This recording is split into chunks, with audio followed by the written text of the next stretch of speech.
Hello, Genevieve. How are you? No, it's a very good Mrs. Doubtfire impression. That is exactly right. Oh, from my childhood. I love that movie. Well, I've got kind of a fun question / letter from somebody. I snuck a peek at this before we started. So Okay. I'm just going to ask you the very first question. How important is your date's car? That's pretty much it. That's a good question. So what they continue on to say, I just was laughing at that. So I'm wondering if my car is going to be an issue in the dating world. I have an older Jeep that I love. It runs great, but it's getting really rusty, especially around the tailgate and rear bumper. I know eventually that I have to replace it because it's starting to look like Swiss cheese made of rust. Oh, you're funny. But I'm hoping to keep it another year or two, both saving money and because I just don't want to give it up yet.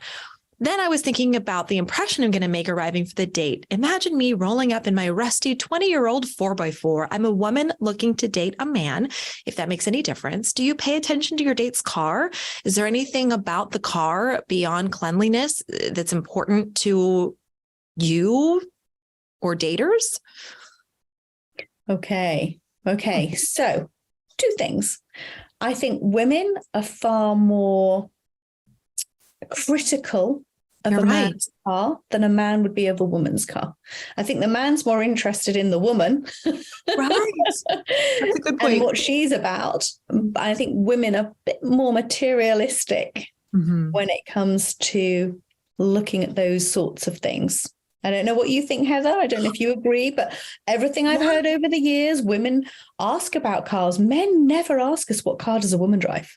Well, you're making such a good point because I'm thinking about, we collect feedback after we put our clients on introductions. And for those of you watching, feedback is just a touch base after you've had the introduction we've provided and we get the lowdown of how it went. And I will tell you that after nearly 2 decades of doing this, you're right. I don't think I've had a man say, I'm really concerned about the car that she drives. 3 decades, I've never heard it. That's such a good point. I love that. Yeah. And even if she drives a car at all. Sure. It's never actually been a topic of conversation. Right. It has for women. Absolutely. Women will often comment on the man's car, or, if men are in a city and they don't have a car, why doesn't he have a car? And it's, well, he's in the city, he doesn't need a car. So there's all that type of conversation that happens. Right. But I think if you're a woman, I wouldn't worry about your car. In fact, he may even help you find a new car. Right. You or can fix up your use that, spend it as date time and go and try and find a new car together. Yeah. And I have to say, I'm really happy that she said that she is a woman, because I think, in my personal opinion, seeing a woman drive around in a big old truck or a 4x4 Jeep, it's a head turner. Right. It's kind of sexy.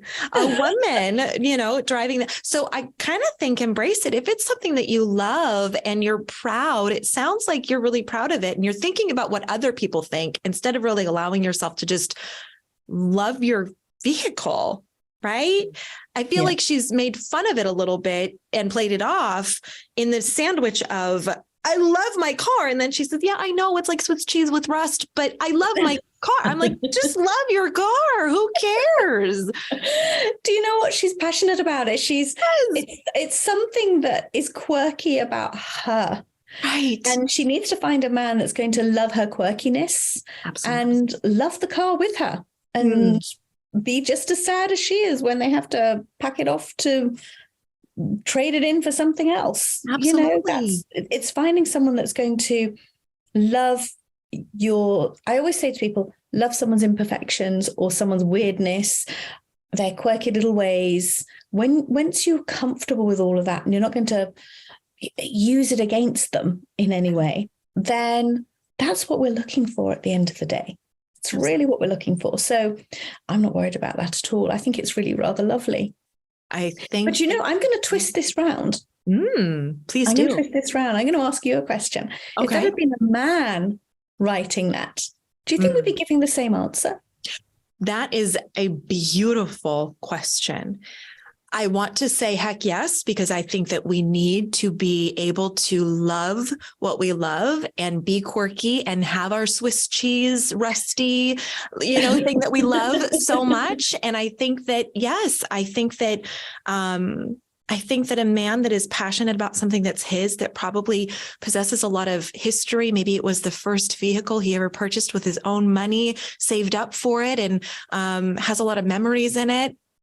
I think that we have to move into allowing people to accept, I love what you just said, quirks, weirdness, goofy spots, right? Just like all of that.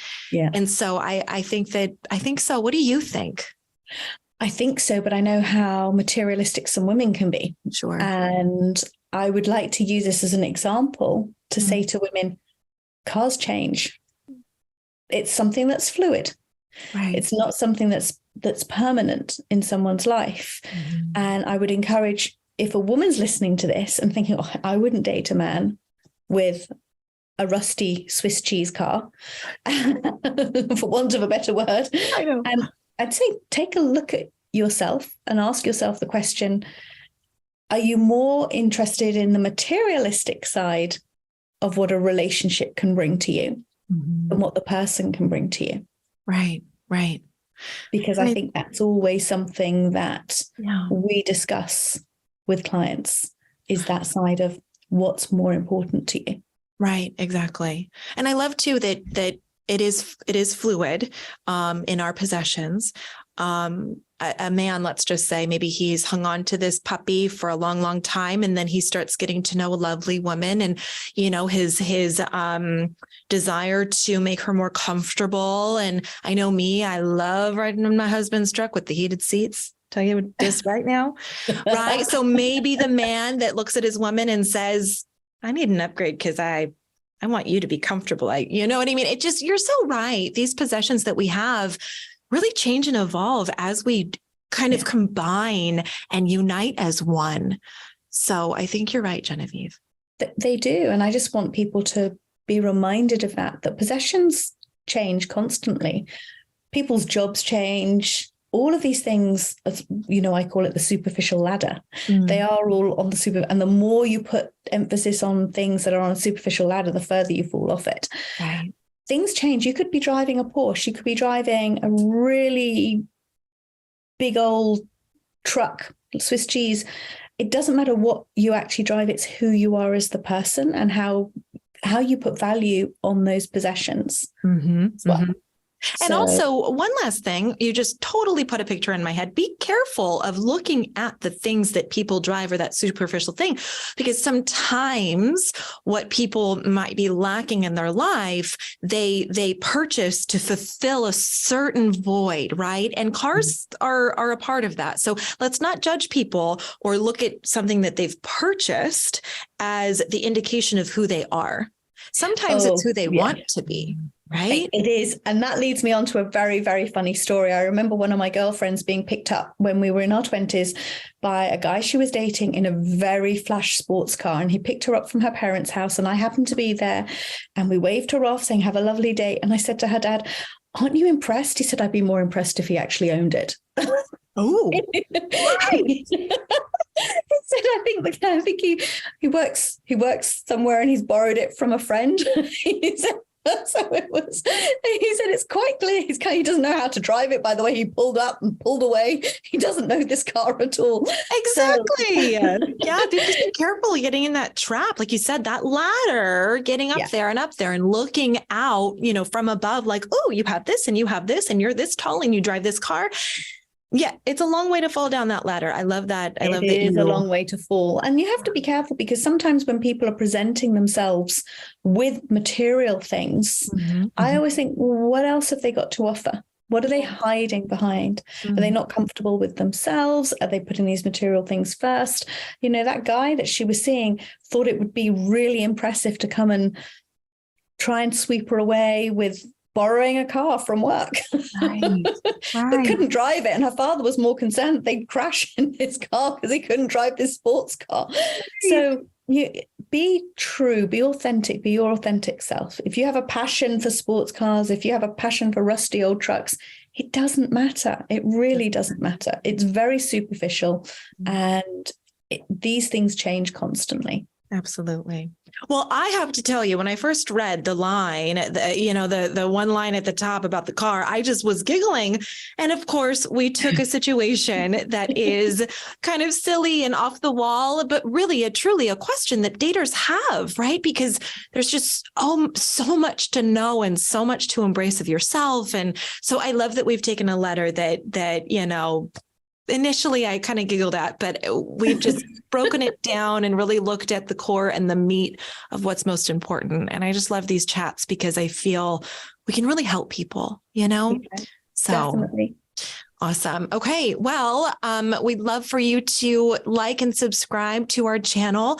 We love sharing advice. We love talking. Genevieve and I this is what we do every day, talk and share and help people change their lives. So please join us and follow for weekly content. And of course, go to matchmakingcompany.com so that we can learn a little bit more about you and hope that we can change your life and help you find a really special partner. So until next time, Genevieve, thank you for the wonderful chat, and I'll talk to you soon. Welcome. Okay.